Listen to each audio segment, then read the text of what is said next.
Hello friend, नमस्कार। स्वागत है आप सभी का आज के इस वीडियो में। एंड आज बैक ऑफिस की रिगार्डिंग कुछ इंपॉर्टेंट पॉइंट्स हैं जिसके बारे में आपको बताना चाहता हूं। सबसे पहला पॉइंट FAQs का टैब।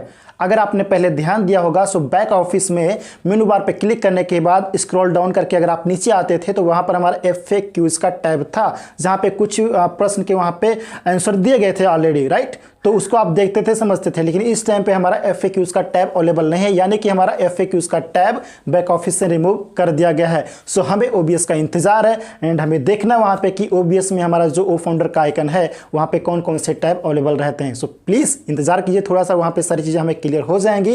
एंड दूसरा पॉइंट आपको बताना चाहता हूं, जैसा कि हम सभी जानते हैं कि यस्टरडे फ्राइडे का दिन था। सो हर फ्राइडे को हमारा न्यू वेबसाइट लाइव होता है। सो डेफिनेटली न्यू वेबसाइट हमारा लाइव हो चुका है एंड उसका लिंक नंबर 92 भी बैक ऑफिस में माई लिंक टाइम में आ चुका है। दोनों चीजों को आप विजिट कर सकते हैं। बहुत ही जबरदस्त वेबसाइट है। एंड एक चीज मुझे बहुत अच्छी लगती है कि वीक में 3 बार हमारा वेबसाइट का जो डिजाइन है, वेब पेज, वो सारा चीज यहाँ पे चेंज होता है। तो आप सोच सकते हैं कि हर एक वेबसाइट हमारा डिफरेंट होता है, कलर, डिजाइन, वो सारी चीजें डिफरेंट होती हैं।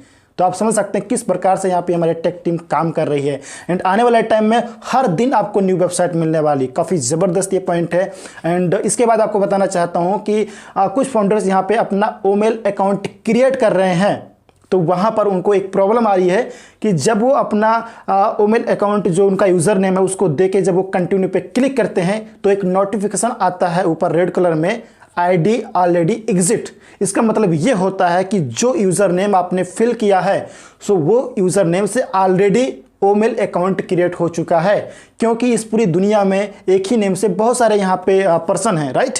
तो ऑलरेडी अगर किसी ने उस पर्टिकुलर यूज़र नेम से अगर किसी ने ईमेल अकाउंट क्रिएट कर लिया है सो उस पर्टिकुलर यूज़र नेम से आप दोबारा अपना ईमेल अकाउंट क्रिएट नहीं कर सकते हो। तो वहाँ पर आपको 2-3 ऑप्शन है। पहला ऑप्शन ये है कि अगर आप चाहो तो उस यूज़र नेम पे जो आपने फिल किया है तो वहाँ पर या तो आप 1-2 वर्ड को हटा दो या फिर 1-2 वर्ड को वहाँ पे ऐड कर दो या फिर 1-2 वर्ड को वहाँ पे चेंज कर दो, राइट। मतलब कुछ ना कुछ वहाँ पे चेंजेस आपको करने पड़ेंगे। पहला ऑप्शन ये है।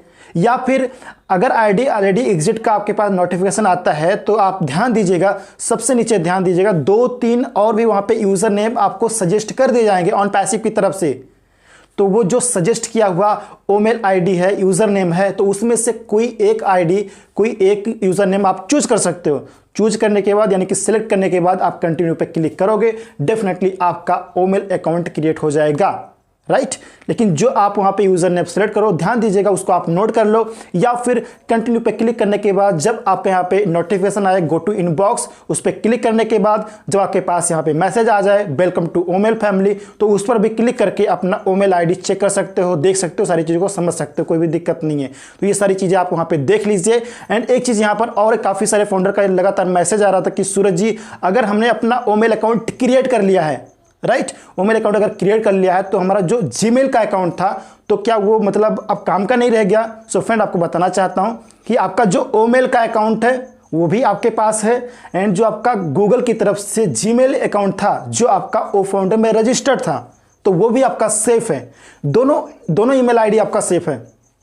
गूगल की तरफ से जीमेल का अकाउंट वो भी आपके पास सेव है जीमेल एप्लीकेशन में, राइट, उसको भी आप कहीं भी यूज़ कर सकते हो। एंड ऑन पैसिव की तरफ से ईमेल का ID जो अभी आपने क्रिएट किया है वो भी आपका सेफ है। दोनों अलग अलग है, वो गूगल का है एंड ये आपका ऑन पैसिव का ईमेल ID है।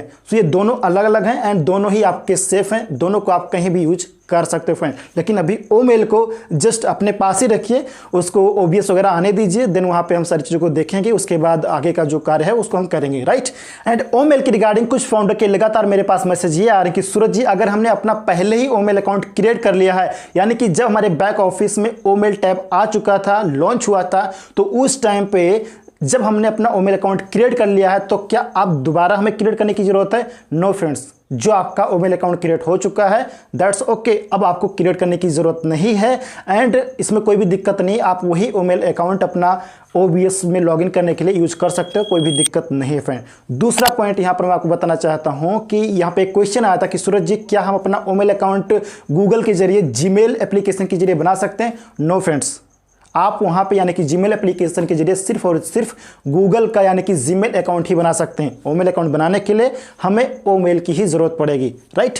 दूसरा पॉइंट यहाँ पे बताना चाहता हूँ कि अगर यहाँ पे बहुत सारे लोगों ने अपना अकाउंट क्रिएट कर लिया है ओमेल का, तो अगर ओमेल अकाउंट क्रिएट करने के बाद जब पेज आपके सामने आता है वेलकम टू ओमेल फैमिली, तो वहाँ पे बहुत सारे सेटिंग के ऑप्शन रहते हैं, सेटिंग के, कैलेंडर के, वो सारे ऑप्शन रहते हैं। तो सेटिंग में जाने के बाद वहाँ पे प्रोफाइल अपडेट का भी वहाँ पे ऑप्शन है। सो डेफिनेटली अगर आप करना चाहो, फर्स्ट टाइम लास्ट टाइम लिखना चाहो एंड अपडेट करना चाहो, सो डेफिनेटली आप अपडेट कर सकते हो। एंड ओमेल का जो आपका अकाउंट है डेफिनेटली आप उसको पूरी तरीके से यूज कर सकते हो, कोई भी दिक्कत नहीं है फ्रेंड। बाकी और सारी चीज़ें OBS लाइव होने के बाद सारी चीज़ें हमें क्लियर हो जाएंगी। सो प्लीज़ इंतज़ार कीजिए OBS का, एंड बहुत सारी चीज़ें उसमें हमें मिलने वाली, कुछ प्रोडक्ट, कुछ फ्री प्रोडक्ट, कुछ paid product, and oh founder का आइकन भी वहाँ पे अवेलेबल रहने वाला है। तो सारी चीज़ें वहाँ पर क्लियर हो जाएंगी फ्रेंड्स।